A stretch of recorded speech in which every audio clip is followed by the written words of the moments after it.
Vous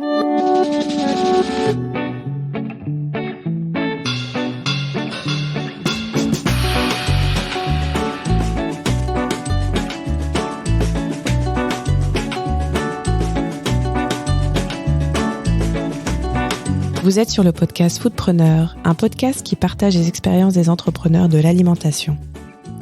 Je suis Élodie Bouscara et je suis moi-même à la tête de 3 entreprises dans le secteur. Dans mon parcours, j'ai été inspirée par de nombreux collègues indépendants, des traiteurs, des restaurateurs, des agriculteurs, des producteurs, mais aussi des fournisseurs d'emballage ou des transporteurs. Avec ce podcast, je pars à la rencontre des femmes et des hommes passionnés par le métier et qui vous livrent leur histoire et vous transmettent leurs conseils sans langue de bois. Chaque interview mettra en lumière une expérience personnelle et une problématique du secteur de l'alimentation d'aujourd'hui et de demain. Bienvenue sur le podcast Foodpreneur. Bonne écoute. David a démarré The Crowd Cooks chez Co-Cooking. Rien ne le destinait à la cuisine. Et pourtant, après avoir eu ses jumelles, il s'est rendu compte à quel point l'étape de préparation des repas du soir était un vrai casse-tête pour les familles. Avec ses associés, il a mis la main à la pâte pour comprendre tous les process, de la production au packaging, de la logistique au marketing. Après un démarrage en mode lean, David a passé pas mal d'étapes de développement de son entreprise. Sous-traitance de la production, recrutement d'une personne en marketing et communication, travail avec des consultants externes pour le développement des recettes et les campagnes, amélioration des process logistiques. Tout cela a été financé par des campagnes successives de levée de fonds. J'ai invité David à cette interview car je pense qu'il a une expérience incroyable en matière de levée de fonds à partager ici. Il a travaillé avec différents partenaires en crowdfunding, que ce soit pour le grand public ou les investisseurs. David va nous éclairer sur ses étapes de développement et comment il a pu passer de 0 à 4000 portions par mois livrées en moins de 3 ans. Bonjour David, merci de prendre le temps pour ce podcast Foodpreneur. Alors une première question d'abord, c'est est-ce que tu peux nous raconter comment tu es passé de consultant de projets européens à CEO de Crowd Cooks, entreprise de livraison de repas sains pour les familles? C'est quoi ton histoire? Ouais, salut Élodie, écoute, merci de me recevoir, c'est avec plaisir. Comment? Tout simplement l'envie d'être entrepreneur et de plus être employé. C'était aussi simple que ça, cette envie de créer quelque chose. C'était pas forcément dans l'alimentaire au départ, hein. C'était l'idée de créer une boîte et ça aurait pu être dans le business to business IT, c'est-à-dire rien à voir avec ce que j'ai fait finalement, qui est du business to consumer food. Donc après c'est l'idée, c'était ok, qu'est-ce que je peux faire qui est utile? Et donc, comme tu le mentionnais, j'avais 2 petites puces. Elles avaient 1 an à l'époque. Et je me rendais compte que ça devenait quand même super compliqué quand on était 2 full-time à bosser avec des enfants, de gérer aussi toutes les tâches quotidiennes. Et donc, ça aurait été quand même super d'avoir un service où tu vas recevoir 2 repas chaque semaine que tu mets dans ton frigo et qui vont t'aider dans tes 2 soirées les plus difficiles, quoi. Ça c'était quand même un truc où tu dis ok, ça a du sens, on va créer une boîte qui va être utile aux parents débordés parce qu'ils sont plein d'activités. Ça c'était l'idée, c'est de sortir de ce truc d'employé où tu n'es qu'un pion dans un système qui ne t'appartient pas, qui ne donne pas un sens incroyable au départ, parce que t'as de l'expérience. Mais à un moment donné, t'as envie d'avoir ta propre trajectoire. Voilà. Mais j'étais pas du tout destiné à l'alimentaire. Oui. Et alors, qu'est-ce qui t'a fait venir sur l'alimentaire? Donc, d'abord, cette idée de, OK, qu'est-ce que je peux faire qui serait utile? Et donc, j'étais papa, et donc, avec ma femme, on bossait tous les 2, donc ça avait un sens. Je me souviens à l'époque que j'ai été vachement marqué par Take It Easy, qui était vraiment à ce moment-là en plein boom, qui était notre pépite belge, et je pouvais me faire livrer le resto qu'on adorait avec ma femme, qui était les filles du tram, et qu'on ne pouvait plus y aller à partir du moment où il y avait les filles, quoi. Et là, avec Take It Easy, c'était possible de se refaire livrer ce burger qu'on aimait tant, qui était chouette, quoi. Ouais. Et là, je me suis dit, tiens, ça c'est incroyable quand même, la livraison à domicile, tout devenait possible, quoi. Avant, la livraison à domicile, c'était la pizza Et puis tout ce qui était asiatique. Arrivée froide. Voilà, et puis froide. Et donc l'expérience n'était pas quand même incroyable. Et là, on sentait, et c'était le début, hein, quand je vois aujourd'hui comment ça a développé, avec des acteurs comme Gorillaz qui te livrent en 5 minutes tes courses, c'est assez impressionnant. Mais à l'époque, je sentais bien qu'il y avait quelque chose sur la livraison à domicile pour l'alimentaire. Mhm. Et donc, il fallait en donner un sens. Donc, c'était ce qui est devenu la box repas déjà cuisinée, parce qu'il y avait des box repas de type HelloFresh Oui. qui étaient chouettes. Hein. Tu n'avais pas besoin d'aller faire tes courses. Ça te donnait des recettes, mais il fallait cuisiner. Et quand tu cuisines, si tu veux, quand tu prends les filles à l'école, que tu as eu une grosse journée, t'es crevé, t'as pas envie, il faut lire la carte recette. Donc ça, c'était compliqué. Quand les deux bossent, que tu reviens de l'école, il est 8h, il est 6h15, 6h20, tu donnes le bain, et là, il faut que tu commences à essayer de comprendre la recette, l'exécuter, le machin.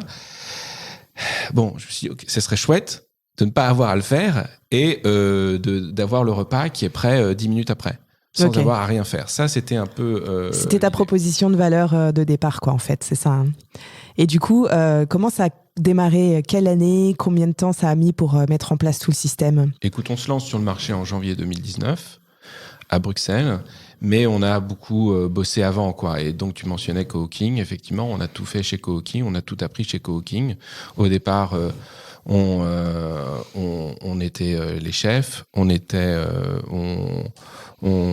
cuisinait là-bas, on épluchait les pommes de terre, on finissait à pas d'heure, à 2h du matin, je me souviens. Je m'en souviens aussi. Et on livrait aussi nos clients, donc on faisait absolument tout. On avait évidemment des tout petits volumes, mais on a appris vraiment le métier, quoi. Mm-hmm. Toutes les problématiques. Et c'est là où aussi on s'est rendu compte qu'il était quasiment impossible de faire tout et qu'il fallait absolument qu'on trouve un partenaire pour la production.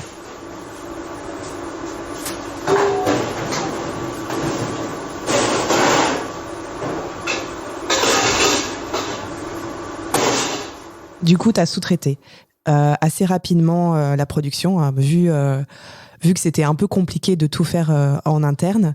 Comment ça s'est passé, cette sous-traitance? C'est simple.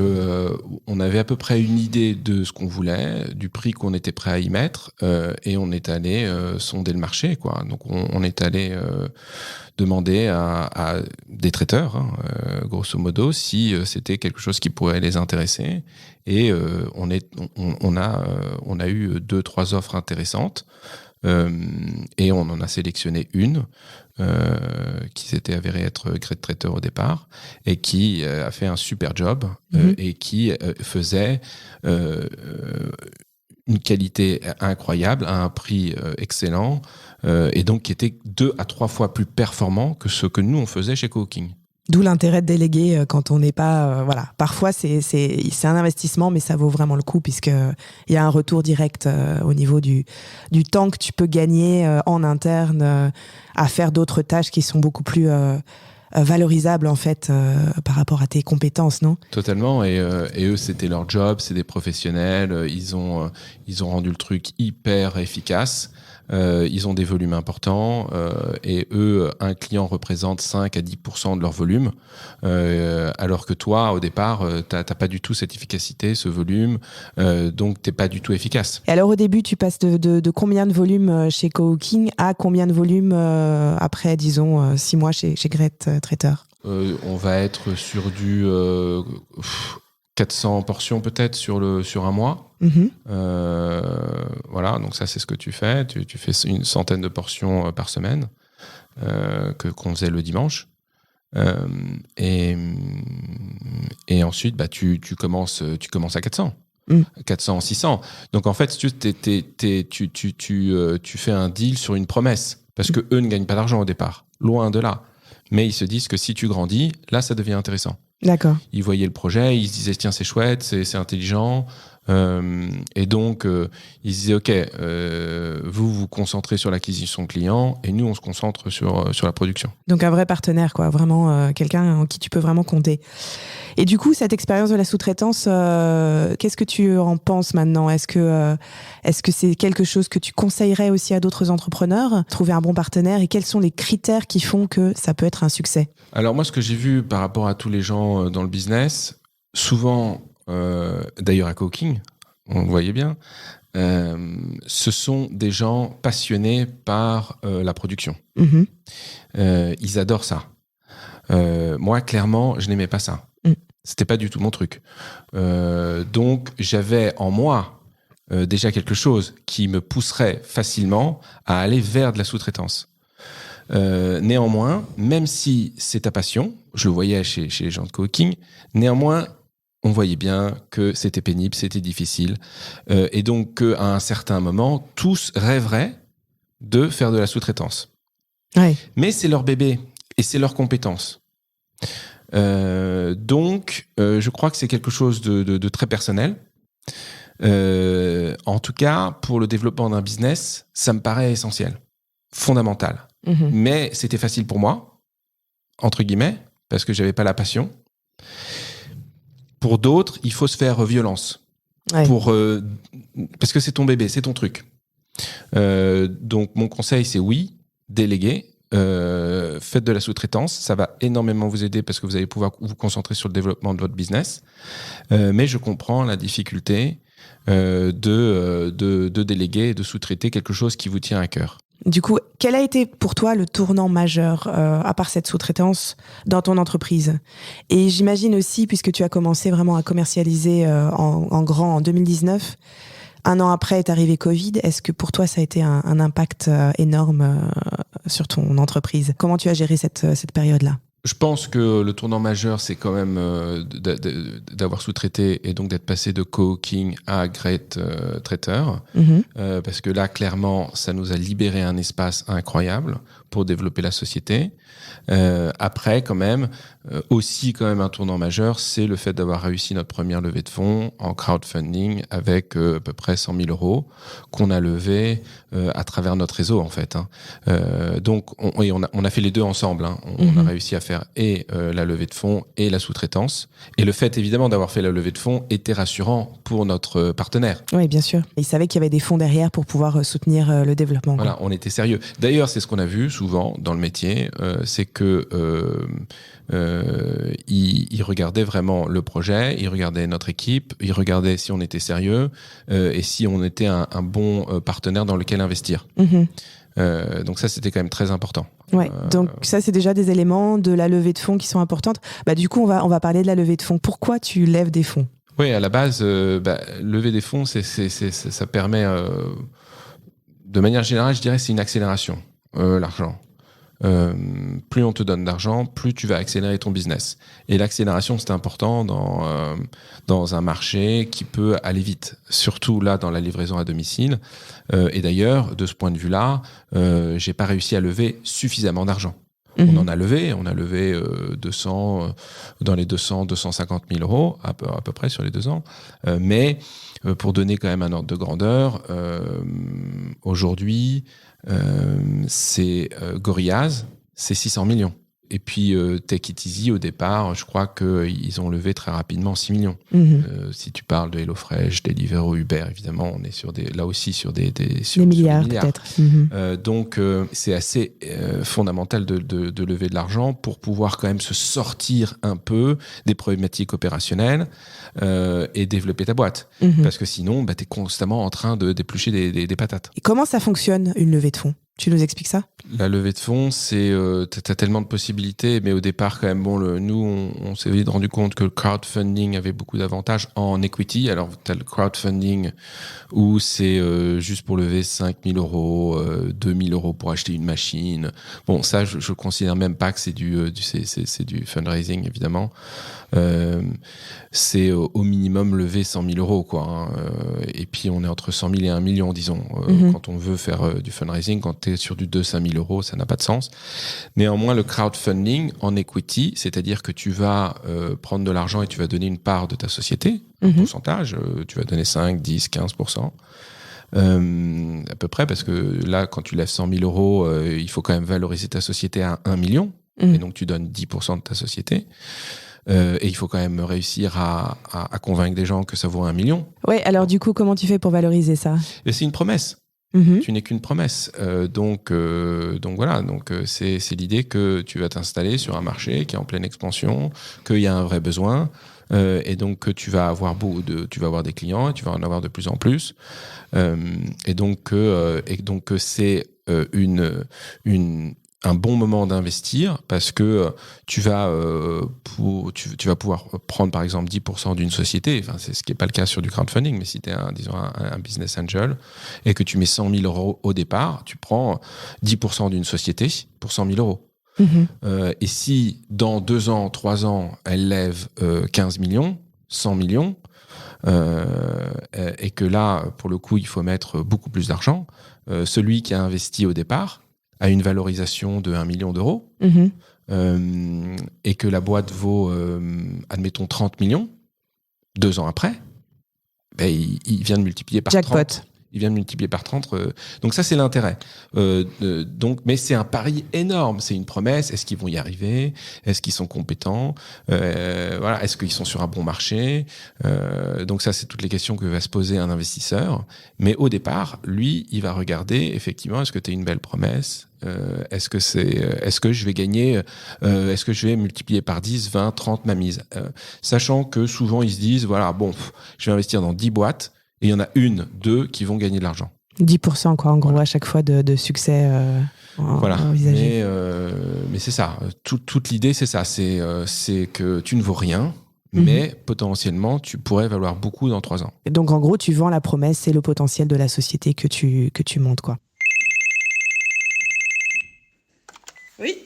Livraison CrowdCooks. Ok. Tu parlais de plusieurs levées de fonds, plusieurs cycles. Ton premier cycle, FFF, comme on dit, Family, Friends and Fools, c'est ça ? C'est ça, ouais. Le deuxième, c'est quoi ? Oui, on est toujours à peu près resté dans ce, disons, dans ce niveau-là, en fait, parce que tu vois, on a levé 3 fois, en fait, au niveau de crowdfunding. Au départ, on a fait ça avec une société française, Ayomi, qui faisait du crowdfunding de manière assez intelligente, parce que leur truc, c'était de dire, OK, on va envoyer grosso modo un email à tous les gens de votre réseau pour lesquels vous avez un email.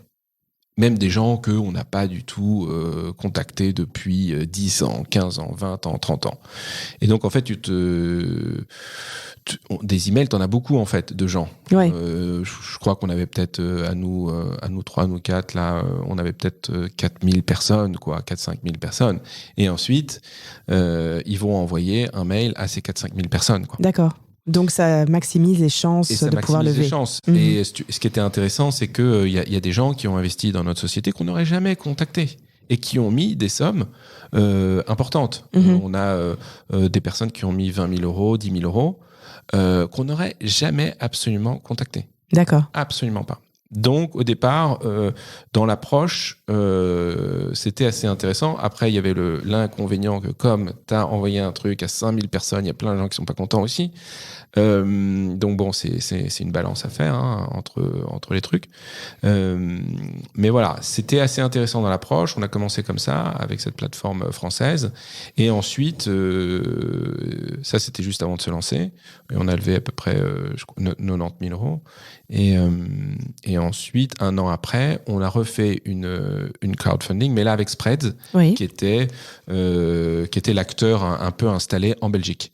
Et là, bah voilà, on avait déjà notre base, on était déjà inconnus. Donc ça a été beaucoup plus simple aussi pour se faire accepter. C'est même Spreads qui est venu nous chercher, qui a proposé le truc et tout. Et donc on l'a fait avec eux. Et là, ce qui était intéressant, c'est que on n'a pas vraiment énormément poussé sur notre communauté. un peu, mais pas énormément. Et là, on a utilisé, entre guillemets, la communauté de Spreads. Parce que là, c'est plus déjà des gens qui investissent et qui sont intéressés par des projets. Donc, c'était un peu différent dans l'approche. Au départ, c'était vraiment Family, Friends and Fools. Et après, il y avait Family, Friends. Enfin, il y avait Family Customers. Ouais. Parce qu'il y avait nos customers, en fait. Ouais. Et puis des petits investisseurs professionnalisés, quoi. D'accord, oui. Qui sont rassemblés par Spreads, du coup, voilà. c'est les petits investisseurs. Et les business angels, ils sont chez Spreads ? Alors, ils sont aussi...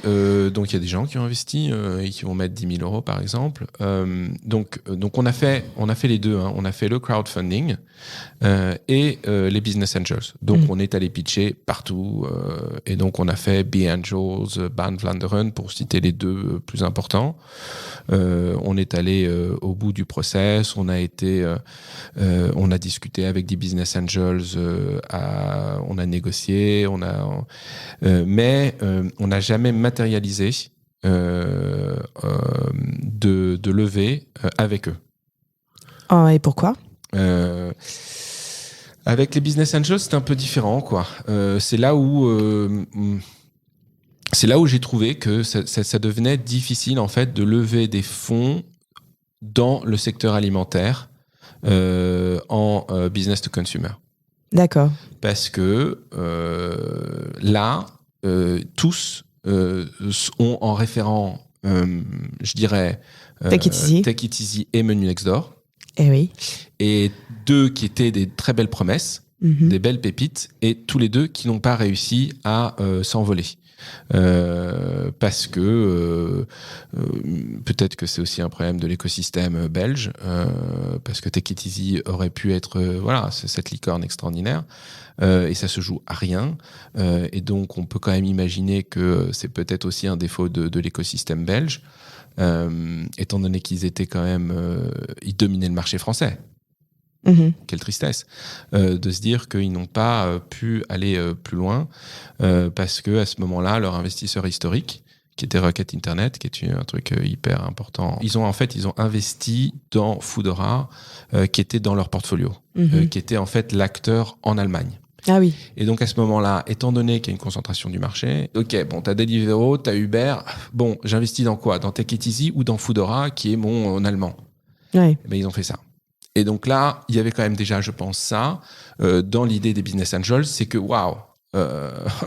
Take It Easy, Menu Next Door n'ont pas réussi, alors pourquoi les autres y arriveraient ? Et ouais, du coup, moi, tu viens avec quelque chose qui est plus difficile. Donc les mecs, ils ont peur de se dire, putain, je vais mettre 10, 15, 20, 30, 50 000, mais...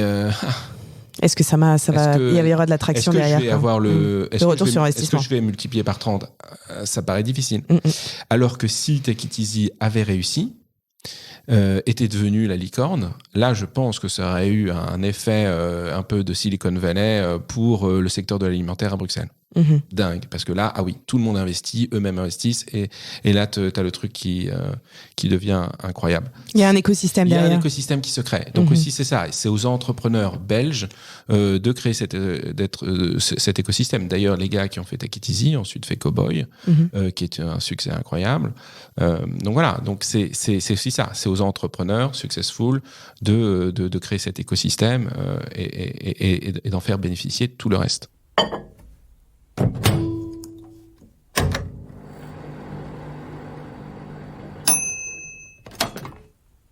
Et donc, tu parlais de pitch, comment ça fonctionne avec les investisseurs. Alors, c'est quoi tes conseils pour préparer une levée de fonds ? Qu'elle soit chez Lita, chez Spreads ou chez Ayomi ou d'autres acteurs du crowdfunding ou même des business angels, justement. Comment toi, tu verrais les choses par rapport à ça ? Enfin, tu l'as déjà vécu, donc qu'est-ce que tu fais pour préparer une levée de fonds ? Ouais, donc quand tu es sur du crowdfunding, c'est online, donc ça n'a rien à voir avec des pitchs de type business angel et donc Be Angels, Ban Vlaanderen, où là, c'est du physique. Où tu viens et tu présentes ton cas. Enfin, c'est vrai qu'on l'a fait avant le Covid. Maintenant, c'est un peu online aussi, mais c'est un peu différent. C'est beaucoup plus, disons, du one-to-one. Et tu présentes vraiment, alors que du crowdfunding, c'est un projet en ligne et t'envoies un lien à des gens.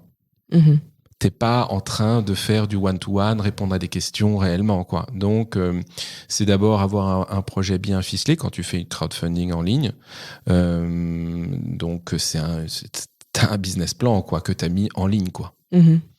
Ensuite, qu'est-ce qui va se passer? C'est que il faut savoir combien tu veux lever d'argent, pourquoi tu veux lever cet argent, quelles sont tes perspectives de vente, et ensuite, est-ce que si tu veux ce que tu vas préparer, ce que tu vas dire, va réussir à convaincre des gens? Est-ce que tu es réaliste? Est-ce qu'on peut croire dans ce que tu dis? Ce n'est qu'une promesse. Oui, tout à fait. Ce n'est qu'une promesse. Donc, c'est comment tu arrives à susciter un intérêt face à une promesse dans un monde incertain. Après, moi, ce que j'ai vu, c'est que on va de plus en plus vers des projets qui doivent essayer de gagner de l'argent, mais qui doivent avoir un sens au niveau de la société. Donc, ça plaît quand même énormément qu'il y ait un côté innovant et un peu où t'anticipes le futur. Donc voilà, tout ce qui est zéro déchet, le bio, va être sans plastique, tout ce qui va quand même aller vers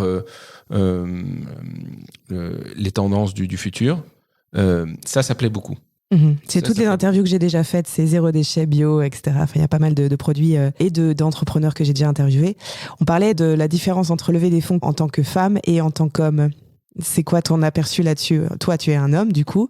Est-ce que tu penses que c'est plus facile pour un homme de lever des fonds qu'une femme? Peut-être. Néanmoins, ce que je vois surtout, la problématique, parce que j'ai trouvé que c'était difficile, même pour moi, entre guillemets, en tant qu'homme, disons, c'est que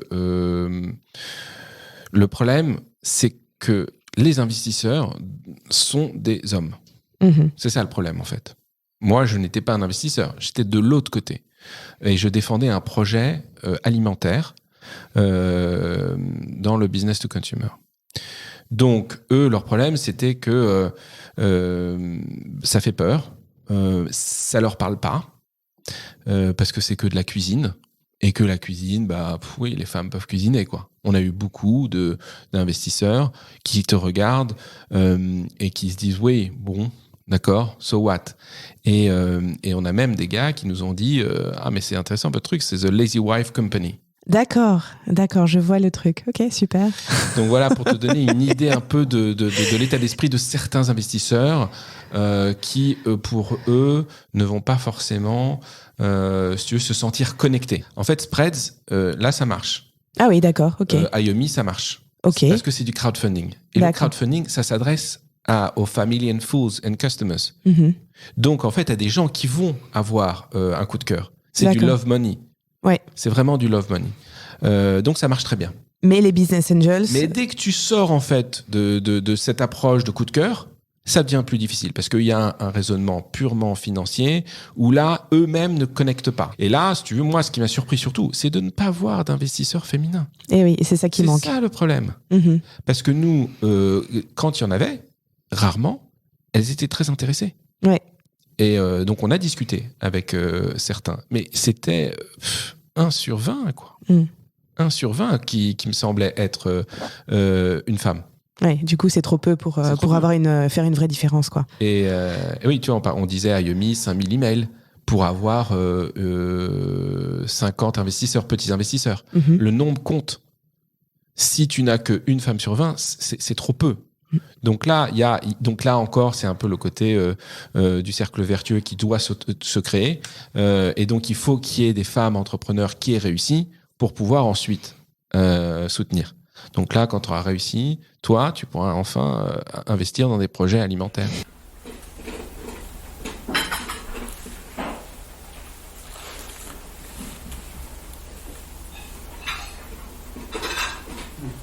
Et du coup, maintenant, rétrospectivement, qu'est-ce que tu dirais de ton expérience sur ces 3 dernières années en tant qu'entrepreneur avec tes levées de fonds, avec tout ça, toute cette évolution? C'est quoi ton conseil majeur pour réussir dans l'alimentaire en tant qu'entrepreneur, en ayant de l'ambition, quoi? Il faut être passionné. C'est quand même la base de la base parce que entreprendre, c'est compliqué, c'est difficile. Il faut vraiment ne pas du tout avoir envie d'être employé. Je crois que c'est quand même très, très, très important d'avoir ce truc de pas vouloir, d'avoir envie d'entreprendre, de faire par soi-même. Il faut être quand même super démerdard, très ouvert d'esprit, mais passionné parce que vous allez avoir plein d'épreuves. Et donc, il faut savoir les dépasser, les overcome en permanence. Et ça, c'est parce que vous êtes passionné. Si c'était uniquement pour gagner de l'argent, là, ça devient difficile. Si c'est uniquement pour fuir l'idée d'avoir un boss, c'est dangereux aussi. Il faut avoir cette passion et cette envie d'être autonome et de faire sa propre histoire. Parce que les obstacles et les difficultés ne manqueront pas. Donc je crois que c'est avant tout ça. Après aussi ce truc d'être passionné et de se dire ok, je vais avoir un impact. Bon, c'est ce qu'on voit d'ailleurs, vraiment les gens avec le Covid se disent ok, je veux avoir un sens, je veux donner un sens à ma vie, j'en ai ras le cul de ce que je faisais avant, je veux pas être employé, tout ça n'a pas de sens, c'est complètement délirant, je dois faire quelque chose de ma vie. Donc là je crois qu'il va y avoir quelque chose de très fort, donc c'est que d'ailleurs toi tu es en train de voir de manière très concrète avec tous les gens que tu vas accompagner dans tes coachings. Donc je pense que la base est là. Parce que le Covid, quand même, a obligé tout le monde à réfléchir sur le sens de sa vie et quand même de se dire merde, employé jusqu'à la fin, ça n'a pas de sens. Donc je pense que la base est là, c'est très positif. Et il faut trouver donc ensuite ce qui nous anime, le côté où on a de la passion. Après, il faut s'entourer. C'est quand même une des choses les plus difficiles de trouver un partenaire. Idéalement 2, mais tu multiplies les difficultés. S'entendre bien avec une personne. En fait, ça, c'est je trouve le plus difficile. Moi, j'ai beaucoup essayé j'ai fait plein d'alliances avec plein de gens au départ. Avant d'arriver à aujourd'hui mon partnership avec Tanina, j'ai tenté 3-4 différents binômes avant d'arriver à mon binôme avec Tanina qui marche bien, où on est complémentaires, on est différents, on est passionné, on se rejoint donc on est d'accord sur l'essentiel et sur la vision, et on est fort différents dans la manière de faire les choses. Donc on se marche pas dessus, voilà. Et ça, c'est quand même difficile de trouver un partenaire. Mais le faire seul, honnêtement, c'est compliqué. Étant donné toutes les contraintes qui vont arriver, tous les challenges. Donc je dirais quand même que trouver un bon partenaire, c'est quand même idéal. C'est idéal. C'est idéal. C'est le luxe.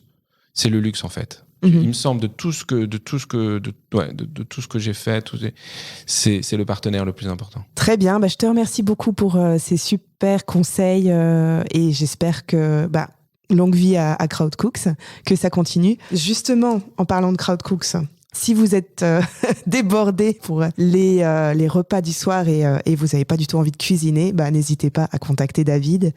Vous retrouvez tous les plats sur le site crowdcooks.be. Vous pouvez commander par abonnement et aussi à l'unité, je pense aussi, ça c'est possible. Donc vous pouvez aussi tester sur un plat ou sur un repas si vous avez envie de continuer. Donc ces plats préparés, ils sont fabriqués à base d'ingrédients locaux majoritairement. Et puis c'est des recettes qui sont vérifiées par des nutritionnistes. Et donc ils sont livrés à domicile en emballage sous vide et facile à réchauffer en un rien de temps parce que c'est du sous vide et c'est très pratique directement dans la casserole. Voilà, je termine ça pour vous dire que le podcast Foodpreneur, c'est une création de Foodcom, qui est business coach pour les entrepreneurs de l'alimentation. Donc si vous avez des contacts aussi qui envisagent une levée de fonds, n'hésitez pas à revenir vers moi, elodie@foodcom.be, ou à David. Et vous pouvez très bien partager aussi cette histoire pour les inspirer et leur donner envie d'aller se lancer dans la levée de fonds justement pour développer leur business. Si vous aimez ce podcast, vous pouvez ajouter 5 étoiles sur votre plateforme préférée pour m'aider à le diffuser. Un grand merci pour votre écoute et à bientôt pour de nouvelles aventures Foodpreneur.